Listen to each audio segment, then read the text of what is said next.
जे भी तुमके कहसी कि मूर्ति पूजा कहे जे करूछ मूर्ति ने जीवन अच्छे के ताके तुम्हें ये वीडियो पठे देव। देवे महाकालिकां यामासंसविदे हरौ कमलजो हन्तुं मधुं गैतवा भगवत्यै नमो नमः जगदम्बिकायै नमो नमः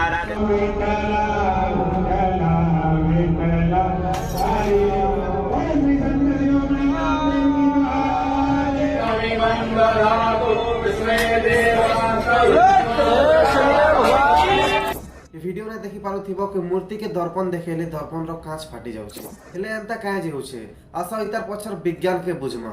जेते बेले मूर्ति स्थापना मंत्र और प्राण प्रतिष्ठा सठिक विधि विधान संगे आसी सेते बेले मूर्ति भितरे भी गोटे प्राण शक्ति आसी जाइसी और जेते बेले मूर्ति रो आखिर पट्टी खुला जाइसी सेते बेले केन साधारण मनुष्यर हेतकी क्षमता आखा नै ना कि से मूर्तिर आखिरे डायरेक्ट देखि पारवा से कारण रो आगे मूर्ति के दर्पण देखा जाइसी जैसे मूर्ति रो आखिर जेन शक्ति भी बाहरी सी सेटा रिफ्लेक्ट हे करे आउ थरे मूर्ति के आखा पलेवा बोली और से शक्ति के दर्पण भी सही नहीं पारे और दर्पण भी फाटी जाइसी। वीडियो के लाइक और शेयर करो जदि वीडियो रो किसी लाभ मिली छे पहले मोर चैनल के सब्सक्राइब करो। जय मां माणिकेश्वरी, जय कलाहांडी।